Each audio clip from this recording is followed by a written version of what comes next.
Nabalot ng makapal na usok ang bahay na ito sa sunog na sumiklab sa barangay Paltok, Quezon City bago mag-alas 12 ng tanghali kanina.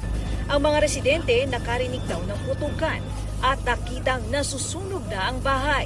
Kami nagsiputukan, nagputakbuhan kagad kami dyan kasi amoy sunog na, amoy pulbura na eh. Sa pagkakaalam daw nila, walang nakatira sa bahay na ginawa ng imbakan. Ano lang po siya, tambakan ng mga paputok yata, ginawang tambakan ng paputok. Paano niyo po nalaman? Ay taga dito lang din po kami sa likod dyan. 12:25 nang ideklarang fire out ang sunog na umabot sa first alarm.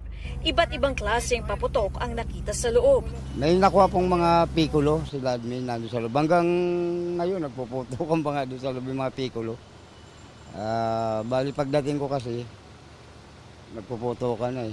Sa inisyal na investigasyon ng BFP, nagmula ang sunog sa unang palapag. Pagkapula po ng sunog, nung narinig po namin mga nagpuputukan, doon lang po kami nagkonting kalma lang at inilam kung ano yung nilalaman ng bahay. Pero meron po kami na nakita mga nakaimbak na konting paputok. Wala pang pahayag ang may-ari ng bahay. Muli po, ipinapaalala ng Bureau of Fire Protection, ang pagpapatok, pag-imbak, pagbili at paggamit ay talagang ipinagbabawal ng Bureau of Fire Protection. Para sa GMA Integrated News, Katrina Son, ang inyong saksi.